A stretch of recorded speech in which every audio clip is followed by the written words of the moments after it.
Let me tell you a little story. A father wanted his children to understand the Holocaust, and he decided to take them to Yad Vashem in Jerusalem. That's the memorial to the 11 million victims of the attempt to eradicate the Jewish people. Though concerned that his 11-year-old daughter was really young to view the horrific scenes depicted in Yad Vashem, he determined that, well, she could always be taken out of the experience if it became too traumatic. Now, the little girl viewed the section depicting the Warsaw Ghetto. That's where children as young as 4 or 5 were left on the streets to fend for themselves after their parents were taken on trains to the death camps. Some of those children died from freezing. Others were shot for sport by the Nazi soldiers. And that's verified because the Nazis actually took photos of themselves doing it, as if they were proud to engage in such barbaric behavior.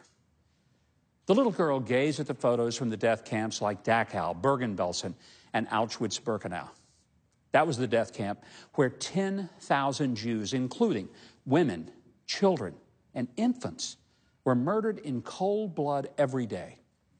And when the crematoriums couldn't handle the numbers, the Nazis took Jews by the thousands to large pits dug into the ground, and they shot them en masse, then pushed their bodies into the pit until another group could be shuttled to the site.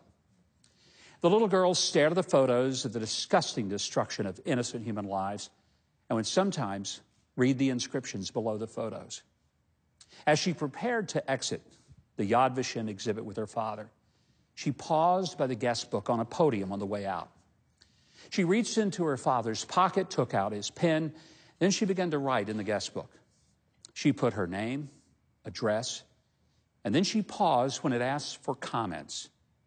The father watched over her shoulder to see if what she wrote might help him to know whether the lesson of the Holocaust had registered with his young daughter.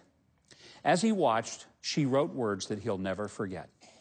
She simply wrote, "Why didn't somebody do something?" That's all she wrote. But her words were haunting. Why didn't somebody do something?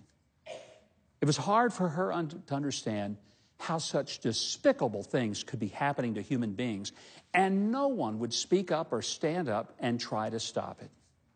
She put the pen back into her father's pocket, and she didn't speak for several hours.